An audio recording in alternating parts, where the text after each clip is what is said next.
This is the Author Podcast Series on ISTE-CAST, and today we're speaking with Chris Bugay and Sally Norton-Darr, authors of The Practical and Fun Guide to Assistive Technology in Public Schools, Building or Improving Your District's AT Team. Chris and Sally, thanks for being with us today. You're welcome. Thanks for having us. Now, I'd like to start with a question that's probably on a lot of people's minds. Why is this book a practical and fun guide? Well, I'll take the practical answer of the answer and let Chris fill in the fun part. Practically speaking, we think that this guide is going to help people that have assistive technology needs and that they are members of or potential members of teams or asked to address the needs of students in public schools with regards to assistive technology. And we think that a lot of people have questions about assistive technology everywhere we go. We hear that there's teams just starting up, so we hope that we've given some practical answers to questions that are prevalent among AT team members and AT team formers and things like that. And then the fun part of it is that everything we do in our professional lives, is we try and have some fun with it. In fact, when we do staff development workshops or we go out and do consultations, we're trying to build relationships with teachers, and we find that by having fun and trying to inject a sense of humor to what we do, it gives better results. Plus, when you're reading a textbook, it always feels like a chore. Like, okay, I know it's like taking your medicine. I really need this content, so I'm going to read this book, and sometimes it feels like work when reading books should be fun. So. We tried to put analogies and stories and different kind of interesting concepts into the book so that it would be fun to read and keep people turning pages. Yeah, I think Chris and I both agreed that when we got out of college, we never wanted to pick up a textbook again. So we tried to bring this as far away from that venue as possible. Not that you couldn't use it in a class. I think it do a lot of students well to read it. But it's fun and it's easy to read, and hopefully it's engaging. That's what we were aiming for in the fun part. Yeah, it's the medicine that has the bubblegum flavor. Now, why did you decide to write this book? I know this is what you do every day. You're both assistive technology trainers, but why write a book about it? Well, I think, as I alluded to before, we've been fortunate to be able to go to some conferences, so we meet up with people that are in other parts of the state or other parts of the country that are also working with assistive technology. And now Chris and I have been doing it 7 or 8 years, and invariably we hear common concerns among, no matter where they're coming from, no matter whether it's an organization that's run from a state center or from a county or from just a school district or however. A lot of people seem to face the same kinds of questions that Chris and I faced with our team when it was forming, and I think we've gotten through those growing pains and have come out a little better. So we thought we'd try to shortcut some of those painful experiences for other people and give them a path that's maybe easier to take. Yeah, and I would add that, like Sally said, the conferences, we still see it, especially when we were writing the book. There's online discussion forums, and now with the social media and Web 2.0, you see all these sorts of different assistive technology forums online. And the ones that we subscribe to and we participate in, it's the same questions for the last, 7 years. It's still every so often you'll see the same question. So we found what we think are answers to a lot of those questions that are working for us, and that we could kind of move forward from where we were 7 years ago, and maybe, like Sally said, help people who are starting teams or have teams and are still struggling with those same questions. And, it's not only that. I still think that a lot of people don't know what assistive technology is. Part of that for me to believe, but my mother, for one, what is it you do again? So, and I think there's a general need for awareness of assistive technology. So that's the other reason why we made it fun as well. It's not only for the people that are in the profession, but want to know more about assistive technology. I think it works for everybody. Your book is a guide to developing or improving an assistive technology team. So for the people that, you just mentioned might not be aware of exactly what assistive technology is, can you define assistive technology and then assistive technology teams for us? Sure. Well, we probably, for the audience, it's probably best to give you the cocktail party answer to that. When Sally and I are out socially and somebody asks, hey, what do you do? And we tell them assistive technology, and they're, well, what's that? What we kind of tell them is that assistive technology is really just the tools or technology and tools. We use those as synonyms, but the tools that we use to help students in special education meet their educational goals. And it's not just the tools, but it's also the services that we provide to get them to use those tools. So that's kind of the definition, the layman's term definition. I mean, you could look up the actual definition, you know, in the law, and there is one, and it's referenced in the book. Yeah, it's. I think what people forget, though, is it's more than just the tool. It's actually the ability to, in the service that's part of the law. So that's what takes in the training and the tailoring to meet the needs of the student. And sometimes I think that part of the service part is the fun part of the job. You know, the tool is just it's just a tool, but the service part is the fun and making it your own and making it special for the student. And then as far as the team goes, in that all over the country there's different models about how assistive technology are being done. I mean, in some places there's no assistive technology person even. Maybe it's a speech therapist that they're asking to do assistive technology, do assistive technology evaluations or consultations above and beyond the responsibilities that they already have. And then you have models where there's a team of 10 people like Sally and I are on. So you have this whole range of different possibilities, and that's just two of many, many other models. So when we say assistive technology team and when we reference assistive technology team in the book, we're really talking about, I mean, if you're the one person you're the one assistive technology person in your school district, then this book is for you. You're the AT team. But if you're one of 50 people on a team, well, then this book is for you because it's for an assistive technology team. And all the policies and procedures discussed in there are for every sort of model. Yeah, I think we even mentioned it. It could be a team of one. So we hope we've met those needs for everybody because I think the what we discuss in the book is there's something there for everyone. Now, do you have any tips for someone that is interested in building an AT team? Maybe they are the one person in the AT team, but they'd like to have a bigger team. Do you have any tips you could tell them, or what first steps they need to take? Yeah, well, the way we like to think of it here is kind of to draw an analogy is that when we're looking at students, you have every student in special education has some sort of plan that they have, and in that plan there are goals that they're trying to achieve. So that same holds true for an assistive technology team, is where you would have, where do we want to go from, if there is no team, then maybe the first goal is how do I establish a team? What are our policies, procedures going to be? But those would be setting a goal for the end of the school year is where do you want to try to accomplish? And then every choice you make is geared towards those one or two goals.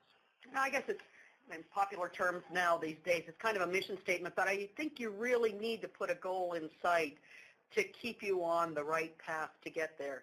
And we have a chapter in the book, of course, that talks about this, and we've sort of brought to the surface some of those questions that we struggled with in our first years, in our founding years, and that might help people or a person determine, oh yeah, that's what I need to think about. So we may be able to offer some guidance through a chapter in the book on exactly those kinds of questions, is how to form a team and what do I need and what are my priorities.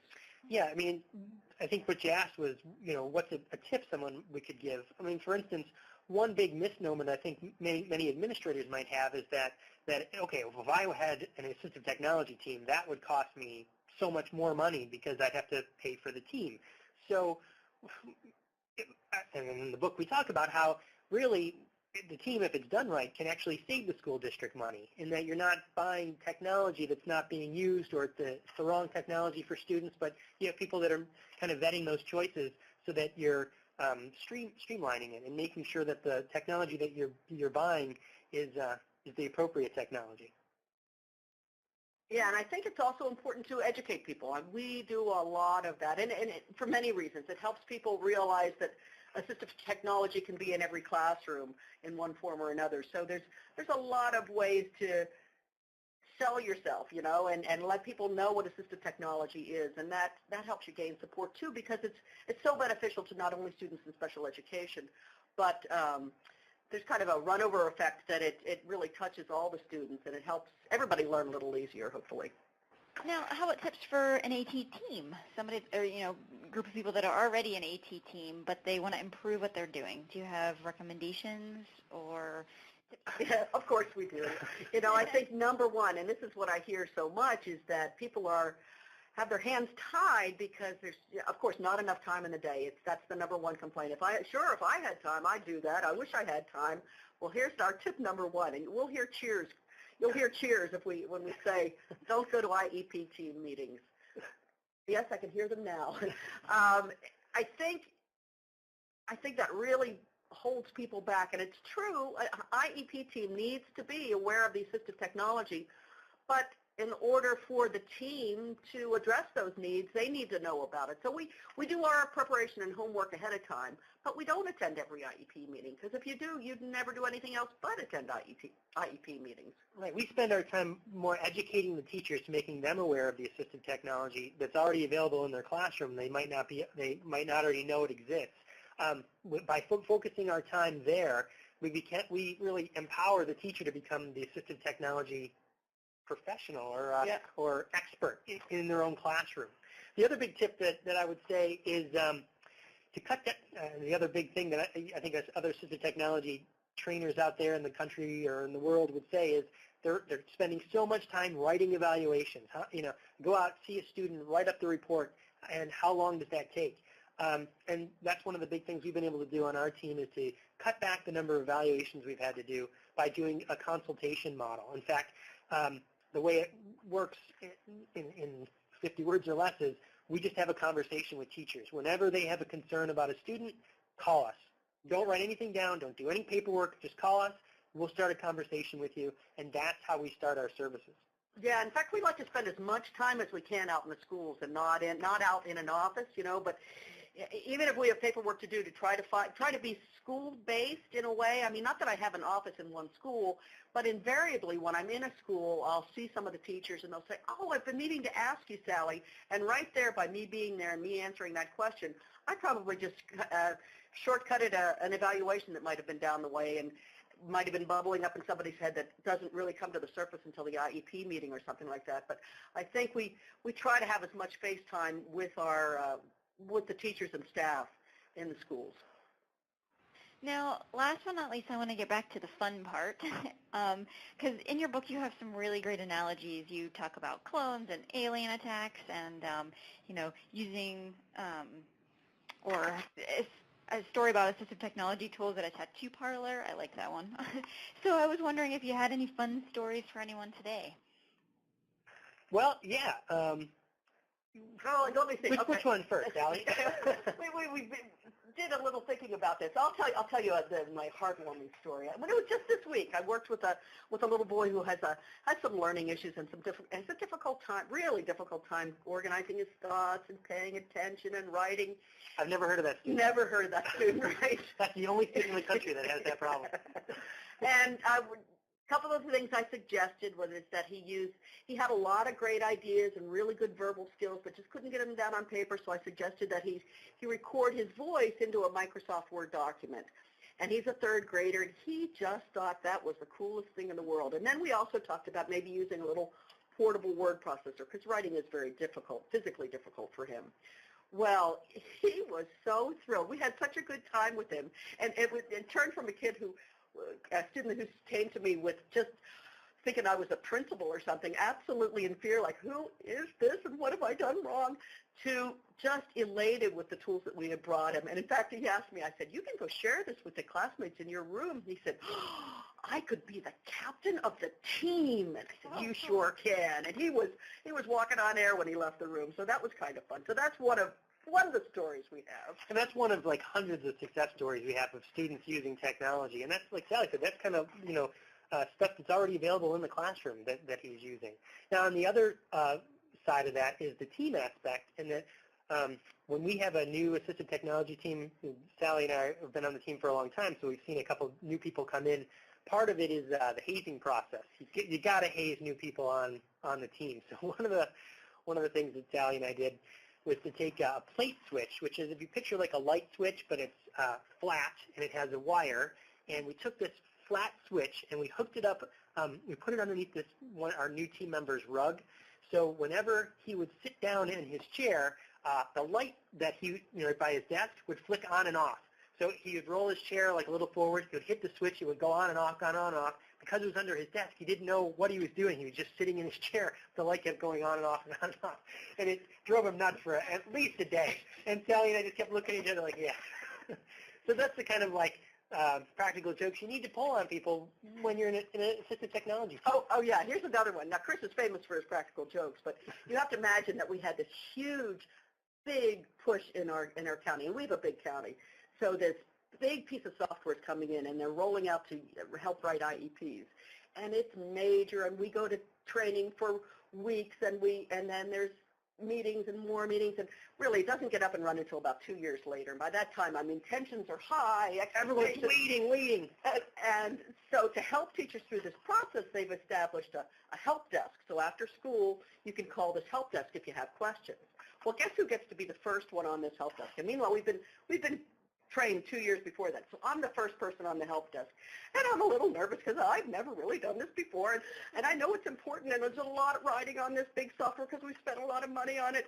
And so I get first call. I think, oh, maybe everybody's fine. I won't get a single call. I don't have to worry. Everything will be fine. No one's going to call on the first day, right? Well, how many calls did I get, Chris? Maybe 15, 20. Yeah, all from the same number, but Chris had disguised his voice.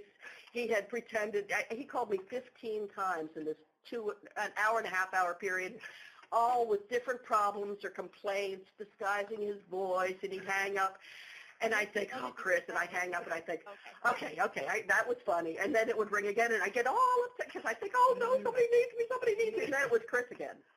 So I did that 15 times in a row. It totally ruined her night. Yeah, so as I'm driving home, the only way to get back is sweet revenge, right? So I'm thinking, well, what am I going to do?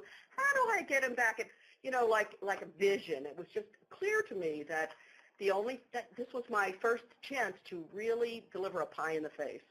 So, and I've always wanted to do that, and I couldn't think of anybody that deserved it more. So if you go to our fan page on Facebook, you'll see some evidence of the fact that I got some sweet revenge. Yeah, Sally hit me in the face with a pie. That's worth a look. Well, Chris and Sally, thank you so much for joining us today and talking with us, and we look forward to seeing your book. Thanks, Megan. Thanks, Megan.